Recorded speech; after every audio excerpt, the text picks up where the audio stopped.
चलिए एक बार फिर से आप सभी को नमस्ते। आप लोग चतुर्थ पाठ पढ़ रहे थे, है ना। मधुरा श्लोका। आपने कल देखा दूसरे श्लोक को कि उसमें शेर को भी परिश्रम करना पड़ता है। अपने भोजन को प्राप्त करने के लिए शेर को भी क्या करना पड़ रहा है? परिश्रम करना पड़ रहा है। बिना परिश्रम के कोई भी कार्य सफल नहीं होता, चाहे वह छोटा व्यक्ति हो, बड़ा व्यक्ति हो, सामान्य व्यक्ति हो, उससे तात्पर्य नहीं।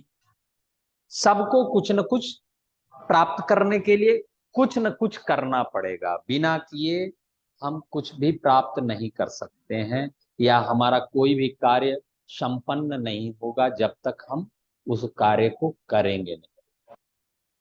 जब हम कार्य को कर लेते हैं, प्रारंभ कर लेते हैं, स्टार्ट कर लेते हैं, तभी हम अपने उस कार्य को धीरे धीरे समाप्ति की ओर लेकर के जाते हैं। जब तक हम उस कार्य को प्रारंभ नहीं करेंगे तो वह मेरा कार्य समाप्त नहीं होगा, ऐसे ही पड़ा रहे।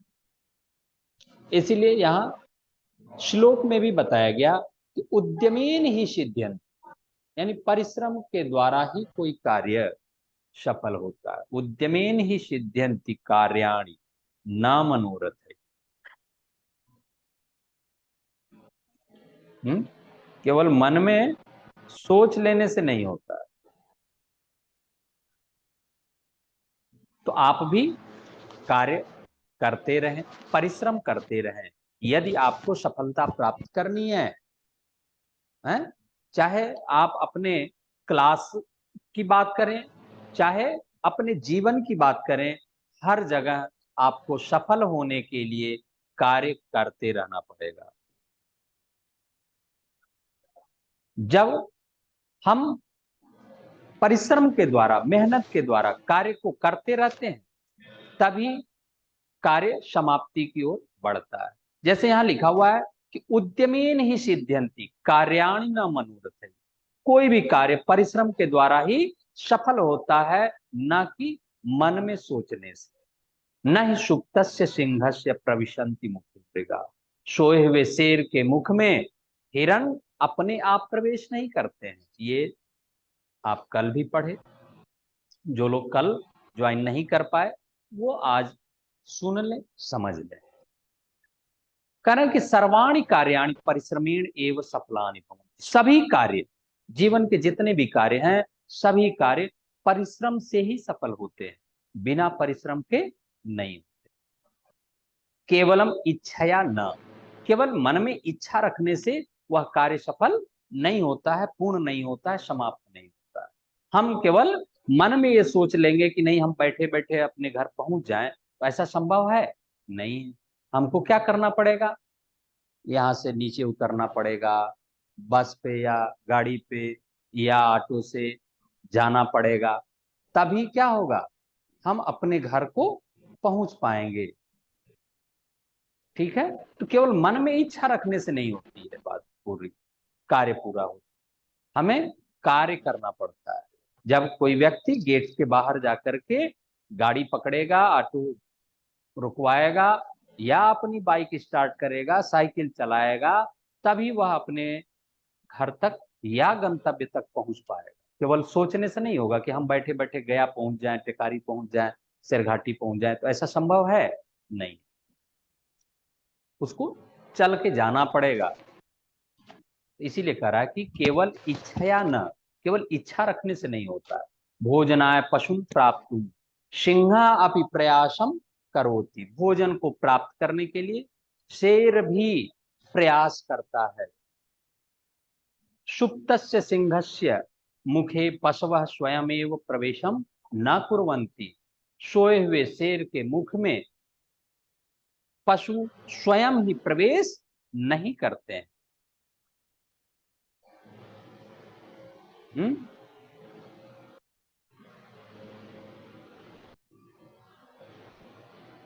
अब देखिए तीसरा श्लोक। सर हाँ बोलिए। वीडियो ऑन नहीं हो रहा है सर। किसका वीडियो ऑन नहीं हो रहा है? मेरा मैं दिखाई नहीं दे रहा हूँ दिखाई दे रहे हैं सर। तब? बुक भी कर कर सुनाएंगे सर। हाँ बुक सामने कर कर सुनाएंगे सर। अच्छा रुको, पहले ये बता लेने दो। Okay sir. नेटवर्क प्रॉब्लम चल रही है, जितना हम वीडियो ऑन करेंगे फिर नेटवर्क कंजप्शन ज्यादा होगा, फिर ऑनलाइन क्लास डिस्टर्ब होगा, इसलिए वीडियो बंद किया गया है आपका। अभी आप वीडियो अपनी ऑन नहीं कर सकते, है ना? आप ऑडियो के माध्यम से पढ़ें। यहाँ पर लिखा हुआ है अयम निज परो वेत्ति गणना लघुचेतसा उदार चरिता नाम तु वसुधैव कुटुंबकम। अयम निज परो वेत्ति गणना लघुचेतसा, यह मेरा है। अयम मतलब यह, निज मतलब अपना, परो वेत्ति, परो मतलब दूसरे का, वेत्ति है ना, जानना समझना, गणना करना गिनना, लघु चेतसा छोटे हृदय वाले लोग ऐसी गणना करते हैं कि यह सामान मेरी है, यह सामान दूसरे की है, ऐसी गणना। या यह व्यक्ति अपने घर का है, वह व्यक्ति दूसरे के घर का है, ऐसी गणना कौन करते हैं? छोटे हृदय वाले लोग करते हैं। उदार चरिता नाम तू वसुधैव कुटुंबकम, उदार हृदय वालों के लिए तो पूरी पृथ्वी ही परिवार के समान।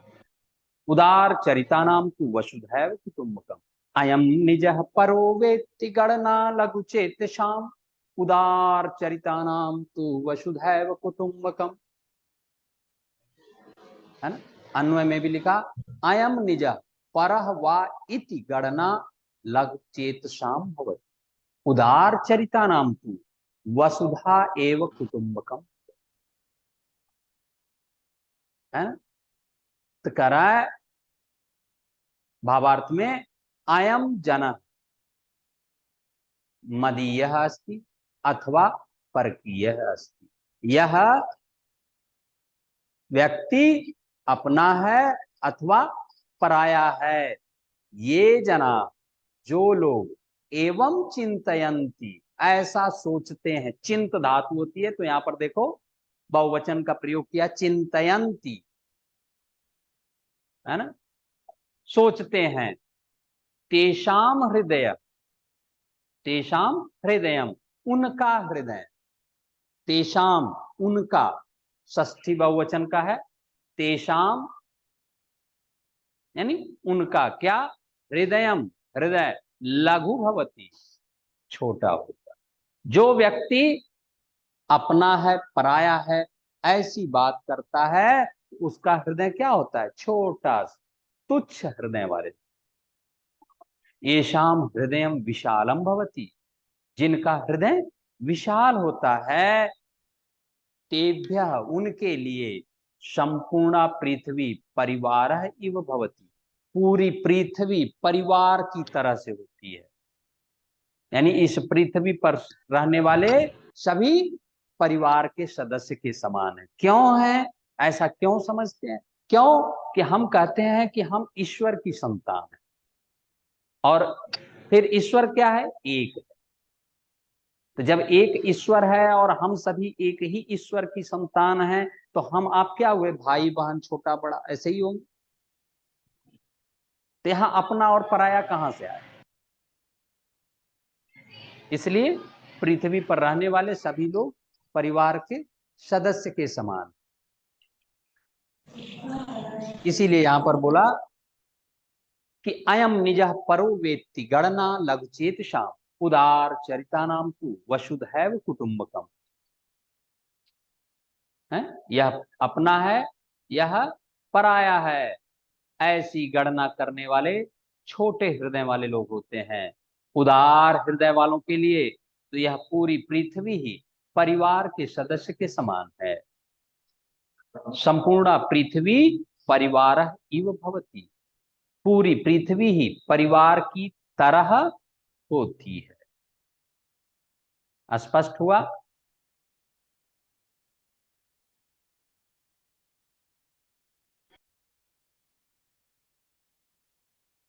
प्रिय वाक्य प्रदानेन सर्वे तुष्यन्ति जन्तवः तस्मात् तदेव वक्तव्यम वचने का दरिद्रता। कह रहा है कि प्रिय वाक्य प्रदानेन सर्वे तुष्यन्ति जन्तवः तस्मात् तदेव वक्तव्यम वचने का दरिद्रता, है ना? वचने का दरिद्रता, कैसी दरिद्रता? दरिद्र शब्द यहाँ पर स्त्रीलिंग इसलिए का, वचने का, बोलने में किस प्रकार की दरिद्रता दिखानी चाहिए। प्रिय वाक्य प्रदानेन सर्वे तुष्यन्ति जन्तवः, सभी संतुष्ट हो जाते हैं। कैसे? प्रिय वाक्य प्रदानेन, प्रिय बोलने से, सर्वे तुष्यन्ति जन्तवः, सभी जंतु संतुष्ट हो जाते। तुष्यन्ति लिखा हुआ है ना? तो तुष्यन्ति संतुष्ट हो जाते हैं, बहुवचन में है क्योंकि जंतवः शब्द आया, जंतुओं की, सभी जंतु, सर्वे तुष्यन्ति जंतवः, प्रिय वाक्य प्रदानेन, प्रिय बोलने से सभी जंतु संतुष्ट हो जाते हैं। तस्मात् तदेव वक्तव्यम, तस्मात् ततएव, इसलिए यहां पर तदेव दिख रहा है।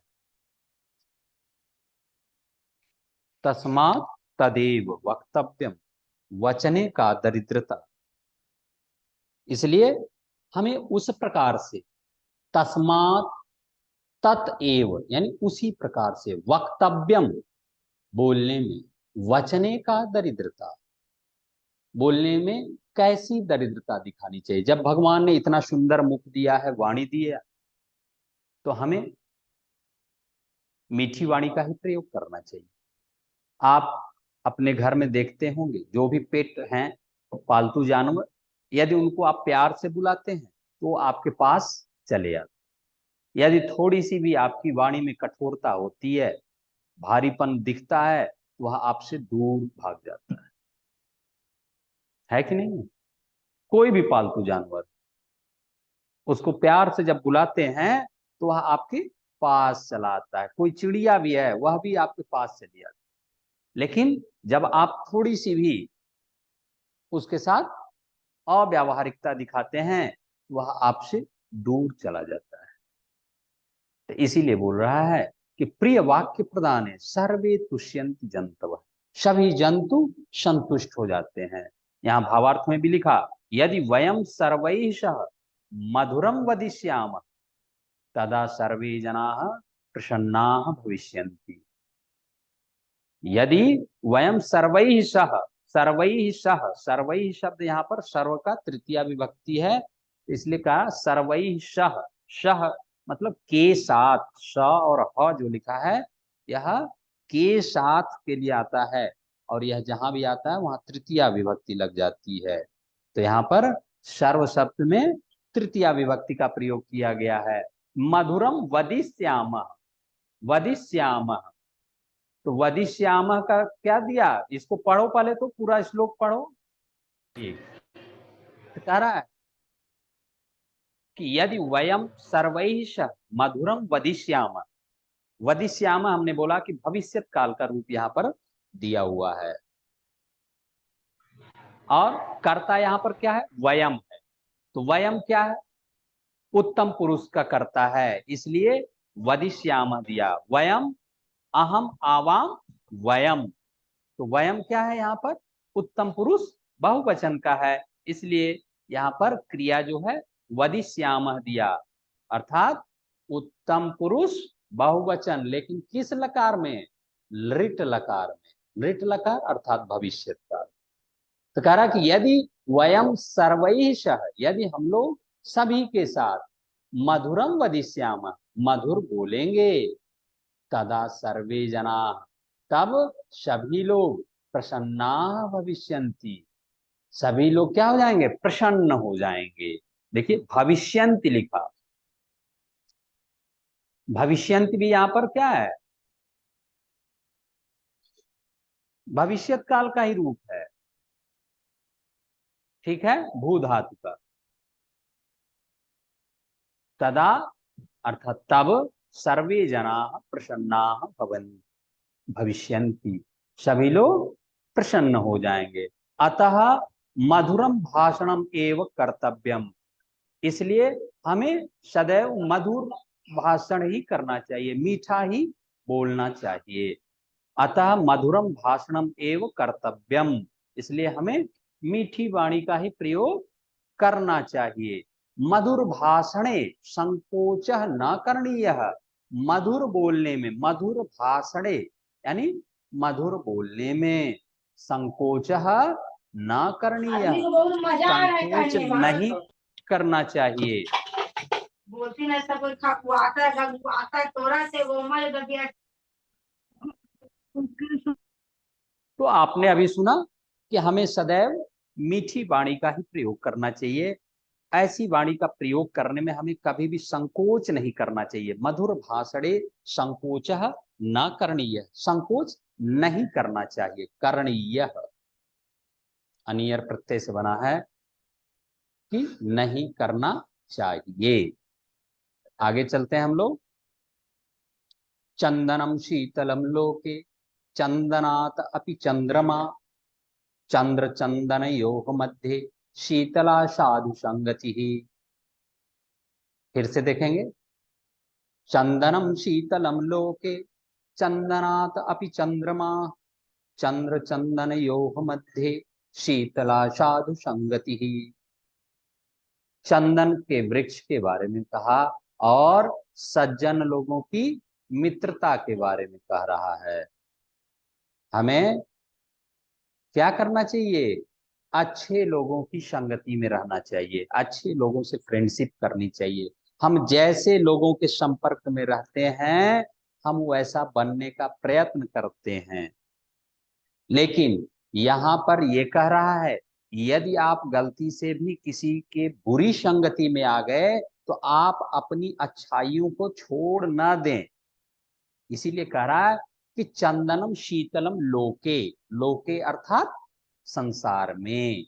लोके सप्तमी विभक्ति एक वचन का रूप है, तो लोके, तो क्या लोके, चंदनम शीतलम लोके, चंदनात अपि चंद्रमा, और चंदन से भी शीतल कौन होता है, चंद्रमा का प्रकाश होता है। चांदनी रात देखो, जैसे ही रात होती है पूरी उजाली रात हो जाती है और उसमें आप सोचते हैं कि हम घूमेंगे तो कितना मजा आएगा, है ना। तो उसी को कह रहा है कि इस संसार में चंदन का वृक्ष सबसे शीतल होता है और चंदन के वृक्ष से भी ज्यादा शीतल चंद्रमा का प्रकाश होता है। चंद्र चंदन योग मध्य शीतला साधु संगति ही। चंदन और चंद्रमा के बीच में, चंद्र चंदनयोग मध्य, मध्य में, बीच में जो शीतलता होती है, जब वो आपने कहा कि चंदन शीतल होता है, चंद्रमा का प्रकाश शीतल होता है, तो इन दोनों के प्रकाश का अगर हम एवरेज निकालें तो जो शीतलता होती है उससे कहीं ज्यादा शीतला साधु संगति ही, शीतला साधु संगति, सज्जन लोगों की संगति में शीतलता प्राप्त होती है। संगति, शीतला साधु संगति, है ना। यहाँ पर संगति शब्द का विशेषण है शीतला। संगति शब्द क्या है, स्त्रीलिंग है, इसलिए यहाँ पर शीतला का प्रयोग किया गया। अन्वय में लिखा कि लोके चंदनम शीतलम चंदनातापि चंद्रमा, चंद्र चंदनयो मध्य शीतला साधु संगति ही, साधु संगति ही शीतला। भावार्थ में लिखा कि संसारे, ऊपर आप इस श्लोक में देखें, लोके, लोके अर्थात संसारे, संसार में, चंदनम शीतलम भवति, चंदन क्या होता है, शीतल होता है। चंद्र चंदनात अपि अधिक शीतल भवति, और चंद्रमा का प्रकाश चंदन से भी, चंदनात पंचमी विभक्ति में आता है, बालकात, वहीं से चंदनात, चंदन से। अपि भी, अपि आपको कल बताया गया था कि अप क्या है, अव्यय है। तो चंदनात अपि अधिकः शीतलः, अधिक शीतल होता है। कौन होता है, चंद्रमा का प्रकाश चंदन से भी ज्यादा शीतल होता है। चंद्रस्य चंदनस्य, चंद्रमा के और चंदन के, च मतलब और, मध्य बीच में, सज्जनानां मित्रता अधिका शीतला भवति, सज्जनों की मित्रता अधिक शीतल होती है, अधिका शीतला भवति। अर्थात सज्जनानां मित्रता, अर्थात सज्जनों की मित्रता चंदन से और चंद्रमा से अधिक शीतल होती है, ज्यादा, है ना, सुकून देने वाली होती है। किसकी मित्रता, सज्जन लोगों। अतः सज्जनैः सह मित्रता करणीया, है ना, इसलिए हमें सज्जनों के साथ मित्रता करनी चाहिए। अतः सज्जनैः सह मित्रता करणीया, इसलिए हमें सज्जन लोगों के साथ ही मित्रता करनी चाहिए। जब हम दुर्जन लोगों के साथ मित्रता करेंगे तो हमें कहीं ना कहीं कठिनाई का सामना करना पड़ता है, इसलिए सदैव हम अच्छे लोगों के संपर्क में रहेंगे। बात समझ में आई? इसलिए आप जैसी संगति में रहते हैं उस तरह के आचरण और व्यवहार आप सीखने लगते हैं। इसीलिए आपको यहाँ पर बताया जा रहा है कि आपको सदैव अच्छे लोगों के संपर्क में रहना चाहिए। क्यों? क्योंकि आपने देखा कि सज्जन लोगों की मित्रता सबसे शीतल होती है। शीतल का तात्पर्य यहाँ क्या हुआ भाई? आप कहिएगा सर हम उसे फ्रेंडशिप कर लिए तो इसमें शीतलता कहाँ से मिली? शीतलता अर्थात सुकून है। जब आप अच्छे लोगों के संपर्क में रहेंगे तो अच्छी बातें ग्रहण करेंगे, कोई बुरा कार्य नहीं करेंगे, कोई कंप्लेन नहीं आएगा। और यदि आप बुरे की संगति में रहिएगा तो उसका बार बार कंप्लेन आएगा, तो लगेगा कि ये भी उसके साथ रहता है, ये भी दुष्ट ही होगा, है ना। वो नहीं मिलेगा तब भी पुलिस आप ही को ढूंढेगी कि हाँ ये भी साथ में ही रहता है, ये जानता होगा कि वो कहाँ है, तो आप भी अनावश्यक परेशान, गलत कार्य न करते हुए भी आप परेशान हो जाएंगे। इसलिए हमें क्या करना चाहिए, अच्छे लोगों के संपर्क में आना चाहिए। जब हम अच्छे लोगों के संपर्क में रहते हैं तो सदैव अच्छी बातों को ग्रहण करते हैं, क्योंकि संगति का बहुत असर होता है। संगत से गुण होत है, संगत से गुण जात, आपने पढ़ा होगा हिंदी में कि संगति से ही हम अच्छे गुणों को प्राप्त करते हैं और संगति से ही हम अच्छे गुणों को छोड़ भी देते हैं।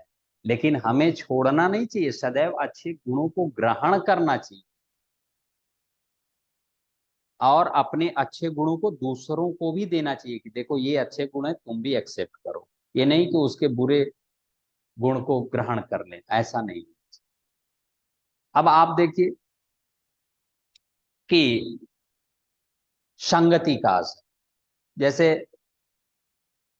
कोई जल है किसी गर्म स्पेस पे पड़ेगा तो वह जल करके नष्ट हो जाता है, लेकिन वही जल किसी कमल के पत्ते पर पड़ेगा तो वही जल मोती जैसा चमकता रहता है। दूर से कोई देखेगा तो सोचेगा कि अरे वहां पत्ते पर मोती रखा हुआ है। तो संगति का ही असर है।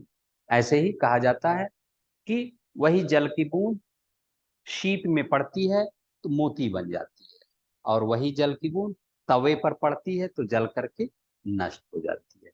इसलिए हमें सदैव अच्छे लोगों के संपर्क में ही रहना चाहिए। आप भी रहेंगे, ऐसी ही उम्मीद हम आपसे भी रखते हैं।